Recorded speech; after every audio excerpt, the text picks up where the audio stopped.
दोस्तों, एक कहावत तो आपने सुनी होगी, जब गीदड़ की मौत आती है तो वो शहर की तरफ भागता है ना। कुछ ऐसा ही हालात क्या इजराइल के हो गए। ये बात मैं इसलिए कह रहा हूं कि पिछले 48 घंटे में जो घिनौनापन किया गया गजा के अंदर और उसके बाद जिस तरह के हालात वहां पैदा हुए हैं, उसके बावजूद इजराइल मानने के लिए तैयार नहीं है। लेकिन एक तरफ इजराइल अमेरिका की शह पर अपने आप को सर्वे सर्वा घोषित करने पर तुला हुआ था, तो वहीं दूसरी तरफ एक तगड़ा झटका अमेरिका के सरपरस्त देशों ने यानी यूरोपीय देशों ने दे दिया है। पश्चिमी देशों ने साफ तौर पर इजराइल को न केवल हिदायत दी बल्कि साफ साफ लफ्जों में कह दिया कि अब वो इजराइल का साथ कतई नहीं देंगे और जरूरत पड़ी तो गजा के लिए खुल्लम खुल्ला मैदान में उतरने से भी कतराएंगे नहीं, जिस पर नेतन्याहू भड़क गए। नेतन्याहू के अपने देश में उनके खिलाफ प्रदर्शन शुरू हो चुका है, तो पूरी दुनिया में थूथू हो रही है। आज एक एक खबर आपको दिखाने जा रहा हूं किस तरह से नेतन्याहू हर मोर्चे पर फंस चुके हैं। और इसी के साथ आज जो मैं तस्वीरें वीडियो दिखाऊंगा, यकीन मानकर चलिए आपकी आंखों से आंसू उतर आएंगे। नमस्कार, मैं हूं प्रज्वल गौतम और आप देख रहे हैं the live TV. The live TV, सच सबसे आगे। यह सदी की सबसे घिनौनी तस्वीर है। घिनौनी शब्द का इस्तेमाल मुझे चलिए आपके रोंगटे खड़े हो जाएंगे। आप धिक्कारने लगेंगे उस देश को जिस देश की आंखों में इजराइल प्राउड डे बना रहा है, तो दूसरी तरफ भूखे बच्चों की यह तस्वीर है। अब आप बताइए कि आपके रोंगटे खड़े नहीं होते। ये देखिए, बेतहाशा भीड़ है, लोग हाथ में अपना बड़े बड़े बर्तन लेकर वहां पहुंचे हैं, कैसे भी खाना नसीब हो जाए, लड़ रहे हैं, भिड़ रहे हैं, कैसे भी करके वहां तक पहुंचने की कोशिश होती है। जिनको मिल गया वो अपने आप को खुशनसीब समझते हैं। कुछ ऐसे भी हैं जो खाली बर्तन लेकर अपने कैंप की तरफ वापस लौटेंगे, हाय मुझे खाना नहीं मिल पाया। ये सदी की सबसे गंदी तस्वीर मैं मानता हूं। अगर आप इंसान हैं तो आप लानतें जरूर भेजेंगे उस देश को जिसने ऐसे हालात पैदा किए। और कौन सा देश है? वो है Israel.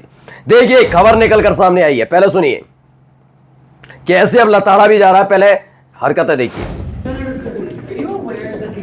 Put out a report that 14,000 kids in Gaza will die in the next 48 hours because of the U.S.-backed Israeli blockade on humanitarian aid, on food and medicine. You know, I really don't understand folks who get completely worked up. अब सोचिए, ये सब कुछ बोला जा रहा है। मैदिया Benjamin लिखती हैं, इन द नेक्स्ट 48 आवर्स 14,000 से बच्चे मर सकते हैं गजा के अंदर। क्यों? क्योंकि यूएस इजराइल ब्लॉकेड हुआ है। कहां पर? यूएन के मुताबिक बॉर्डर को रोक दिया गया है, जिससे खाना पीना, दवाइयां, इलाज का सामान कुछ वहां मुहैया नहीं हो पा रहा है। जो तिनका बचे हैं उसी तिनके से इसके सहारे गजा के बच्चे जी रहे हैं। और सारे के सारे क्या वाकई हमास से जुड़े हैं? मैं कह रहा हूं ना, आप इस आड़ में कभी मत छुपिएगा कि इस आड़ में छुप जाएं कि हमास के, चूंकि गजा में हमास सक्रिय है इसलिए वो सारे के सारे हैं। जवाब तो आपको आगे आकर देना होगा। आपकी अपनी पीढ़ी आपसे पूछेगी और याद रखिएगा वो आपको धिक्कारेगी, दुत्कारेगी, लताड़ेगी। और आने वाले वक्त में आपका हश्र क्या होगा आप देखिएगा। देखिए खबर क्या क्या है। एक खबर है 5 घंटे पहले ही डाली गई थी। गजा में अगले 48 घंटे में जा सकती है 14,000 बच्चों की जान। ये यूएन की तरफ से कहा जा रहा है 14,000 बच्चे, क्योंकि गजा को खाने का सामान, पीने का पानी तक नहीं पहुंच रहा है। इस गर्मी में आप सोचिए, पीने का पानी तक नसीब नहीं हो रहा, खाना नसीब नहीं हो रहा। जिनकी तबीयत खराब है उन तक दवाइयां नहीं पहुंच रही, घायल है तो उन तक डॉक्टर्स नहीं मुहैया हो रहे, क्योंकि वहां पूरी तरह से जो ब्लॉकेड कर दिया गया है, पाबंदी लगा दी गई है, जिससे कोई भी ट्रक अंदर नहीं जा पा रहा। और कौन कह रहा है? कोई और नहीं, यूएन यानी संयुक्त राष्ट्र कहता है, जो लगातार गजा के अंदर सुरक्षा मुहैया, सुविधाएं मुहैया करा रहा है कि लोगों तक खाना तो पहुंचे, पानी तो पहुंचे। उमाशंकर सिंह लिखते हैं, भुखमरी की कगार पर 14,000 बच्चे। इस रिपोर्ट और गजा की हालात से ट्रंप भी चिंतित, व्हाइट हाउस अधिकारी के हवाले से खबर है। लेकिन चिंता का विषय कैसे हो सकता है आप लोगों के लिए, मतलब अमेरिका के लिए? आप चिंता जताते हैं और दूसरी तरफ इजराइल को हथियार देते हैं, इजराइल की ताकत को बढ़ाते हैं। आप एक तरफ दिखावा करते हैं कि आपको नोबेल पुरस्कार मिल जाए शांति का, और दूसरी तरफ आप ही की बदौलत इजराइल गजा में यह आक्रमण करता है, हमले करता है। एनडीटीवी खबर है, अगले 48 घंटे में गजा में 14,000 बच्चे भुखमरी से मर सकते हैं। संयुक्त राष्ट्र की खबर है। देखिए, मिडिल ईस्ट क्राइसिस नाम से है। उन्होंने यूएन यानी संयुक्त राष्ट्र ने चेतावनी दी है कि हालात गजा के अंदर ऐसे बन गए कि अगले 48 घंटे में खबर आएगी कि 14,000 से ज्यादा बच्चों की मौत हो सकती है। बस मैं उनको पूछना चाहता हूं, कमेंट करके जरूर बोलना भाई और बताना ये कौन सा संघर्ष है, कौन सा तनाव है और ये कौन सा युद्ध है जहां पर बच्चे आपके दुश्मन बन जाते हैं? और अगर यही युद्ध है तो मैं फिर कहता हूं और चुनौती देता हूं, ऊपर वाला है, बर्दाश्त करने की एक सीमा होगी और यकीन मानकर चलिए आपकी आने वाली पीढ़ी आपको आप पर थूकेगी।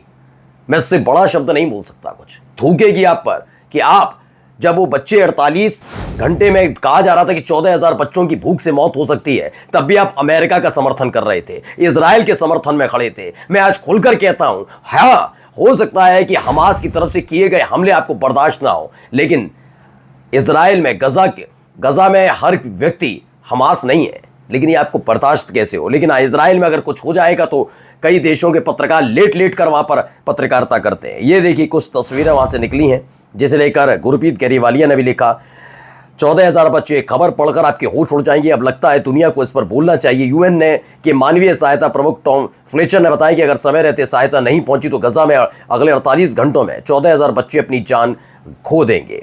यही नहीं हो रहा, कुदस न्यूज नेटवर्क से उन्होंने लिखा UNRWA संयुक्त राष्ट्र की संस्था है, has stated that the Israeli army is preventing medicine and volunteers from entering the Gaza strip while also hindering doctors from working and moving freely. अब सोच लीजिए क्या किया जा रहा, पाबंदी लगा दी गई है, अंदर नहीं जा सकते, गजा में कोई इलाज नहीं होगा, दवाइयां नहीं पहुंच रही, डॉक्टर नहीं पहुंच रहे, भुखमरी की कगार पर बैठे हुए। इन सब के बीच इस आदमी को जरिया सुनिए, इसका घिनौनापन सुन के आप लताड़ेंगे से। ואני אומר לך יותר מזה, כל ילד, כל תינוק בעזה הוא אויב. האויב הוא לא החמאס, והוא גם לא הזרוע הצבאית של החמאס, כמו שהפצ"רית שלנו מספרת לנו שאסור לנו לפגוע בחמאסניק, אלא אם כן הוא חלק מהזרוע הצבאית. כל ילד בעזה הוא האויב. सुना आपने? इसका कहना है, इस आदमी का कहता है कि गजा के अंदर बच्चा दुश्मन है। छोटा सा बच्चा जिसे पता भी नहीं युद्ध क्या चीज होती है, वो इस आदमी के लिए दुश्मन है। और इस घिनौनी सोच वाले के साथ, इसके देश के साथ कितने देश खड़े हैं, कितने लोग खड़े हैं, अब समझिए। ऐसा नहीं अब सारे खड़े हैं, इसकी घिनौनी सोच सामने आ गई इसके देश की, तो उसके खिलाफ कार्रवाई भी शुरू हो रही है। क्या क्या हो रहा है देखिए, पहले देखिएगा। केयर स्टेमर है, ये क्या है, प्राइम मिनिस्टर है कहां के, यूके के। वो क्या कहते हैं, मेरा ज्वाइंट स्टेटमेंट है इमैनुअल मैक्रों के साथ, मार्क कैनरी के साथ, गजा और वेस्ट बैंक को लेकर, जिसमें साफ साफ तौर पर कह दिया गया है, we strongly oppose the expansion of Israeli military operation in Gaza, कि हमने साफ साफ तौर पर निंदा नहीं की है, चेतावनी दे डाली है अब इजराइल को। जिस तरह से गजा के अंदर वो घिनौनापन कर रहा है, और ये हर कोई जानता है अमेरिका की वजह से ये सब कुछ हो रहा है। एक और खबर है इसी से जुड़ी हुई, the UK, France and Canada have condemned. क्या है, इजराइल, ब्रिटेन, फ्रांस और कनाडा ने गजा पट्टी में जिस तरह से लोगों पर हमले हो रहे हैं, लोगों के साथ बदसलूकी की जा रही है, खाना पीना नहीं दिया जा रहा, उसको लेकर इजराइल की निंदा की। संयुक्त बयान में इजराइल के नए ईरान के रथों के हमले को भी विरोध किया गया। यह भी बताया गया कि किस तरह से, जिसमें ट्रंप ने इजराइल को सैन्य सहायता बंद करने की धमकी दी थी, कोई ऐसी खबर अमेरिका से नहीं निकली है, ऐसा बताया जा रहा है। अब आइए एक और खबर, UK summons Israeli ambassador and suspends free trade agreement with Israel. यानी कल तक पिट्ठू माना जाता था ब्रिटेन अमेरिका का, अब ब्रिटेन ने आगे आकर कह दिया है, इजराइल के एम्बेसडर को बुलाया कि सुनो बे और कान खोलकर सुन लो, बात यह है कि हम तुम्हारे साथ किसी भी तरह की फ्री ट्रेड नहीं करेंगे, एग्रीमेंट को रद्द करने जा रहे हैं, सस्पेंड कर दिया गया। यह अपने आप में एक बड़ा झटका इजराइल को अब लगने जा रहा है, क्योंकि अब एक वक्त में अमेरिका भी हाथ खींचने वाला है। अब अकेला अमेरिका बचा है, पश्चिमी देशों ने हाथ झाड़ लिया है। अगली खबर पढ़िए, लेमी, the UK has suspend trade negotiations with Israel over Gaza aid blockade. यानी जिस तरीके से रोक लगाई गई, खाने पीने का सामान नहीं पहुंचेगा, दवाइयां नहीं पहुंचेंगी, उसको लेकर क्या किया गया, ब्रिटेन ने एक बड़ी कार्रवाई की है। ब्रिटेन के साथ साथ फ्रांस और कई देश भी साथ आ गए। यानी अब अकेला इजराइल बचा है और इजराइल का समर्थन करने के लिए अमेरिका खड़ा हुआ है। अमेरिका में भी एक दिक्कत आ गई है कि डोनाल्ड ट्रंप को चस्का चढ़ा है कि उनको चाहिए शांति का नोबेल पुरस्कार, इसलिए आने वाले वक्त में माना जा रहा है कि इजराइल को झटका दे सकते हैं। अब आइए, बीबीसी न्यूज हिंदी खबर है, ब्रिटेन, कनाडा, फ्रांस की चेतावनी के बाद क्या बोले नेतन्याहू। ये कहा गया है क्या कुछ उन्होंने, वो भी बेचारे परेशान, अब वो परेशान इसलिए हो गया भाई इनके घर में ही युद्ध वगैरह शुरू हो गया है, इनके अपने ही देश के अंदर लगातार विरोध प्रदर्शन चल रहे हैं, ये तमाम चीजें वहां होती हुई नजर आ रही है। एक और खबर निकलकर सामने है, द सेवियर की ट्वीट है। इजराइल की मीडिया ने खबर छापी और क्या लिखा, यदि कोई प्रगति नहीं होती तो नेतन्याहू आज बाद में दोहा से प्रतिनिधिमंडल वापस बुलाने पर विचार कर रहे हैं। जल्दी निर्णय होने की उम्मीद जताई जा रही है। ये तमाम चीजें लगातार निकलकर सामने आ रही हैं। क्यों ये कहा जा रहा है, जरा इनको सुनिए। हालात क्या है गजा के अंदर और इजराइल के अंदर, जरा समझिए क्या है, सुनिए। נשאל אותך על המצוקות שאתה נתקל בהם ואיך נכון לטפל בלוחמים. בוא נתחיל מהסיפור שאתה מכיר, של לוחם שלך, על החוויה הפוסט-טראומטית שלו ועל מה שקרה בעקבותיה. מדובר वॉरफेयर एनालिसिस की खबर है कि एक इजरायली सैनिक जो गजा से वापस लौटा था, पूरे हमले जो कुछ वहां हुआ, उसके बाद वो अपने घर पर था। अचानक से खबर आई कि उसने अपने ही पड़ोसी पर गोली चला दी, क्योंकि उसे लगा कि जो उसका पड़ोसी है वो हमास का लड़ाका है। अब सोचिए कितना पागल हो गए, इजरायली सैनिक तक पागल हो गए इस नेतन्याहू की इस हरकत से, लेकिन फर्क नहीं पड़ रहा। और इसी वजह से देखिए फिलिस्तीनियन लिव्स मैटर, यानी उनकी जिंदगी को लेकर, उनके जीवन को लेकर नेतन्याहू को, उनकी कैबिनेट को फर्क ना पड़ता हो, लेकिन देखिए इजरायली सड़क पर उतरे और तेल अवीव में यह प्रदर्शन किया गया है। और जाते जाते एक महत्वपूर्ण खबर आपको दिखाने जा रहा हूं। ADAM की ट्विटर हैंडल से ट्वीट की गई।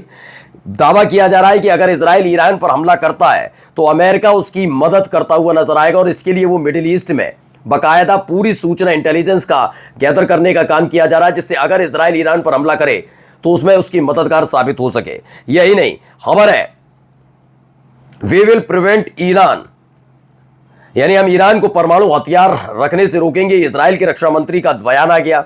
यही नहीं, इजराइल के रक्षा मंत्री हैं काट्स, वो कहते हैं कि हम तेहरान में ऑक्टोपस का सिर और उसके आतंकवादी हथियारों को काट देंगे। ईरान सीधे और आतंकवादी संस्थाओं के जरिए इजरायली नेताओं और नागरिकों के खिलाफ आतंकवादी अभियान चलाना चाहता है, और तुम क्या कर रहे हो?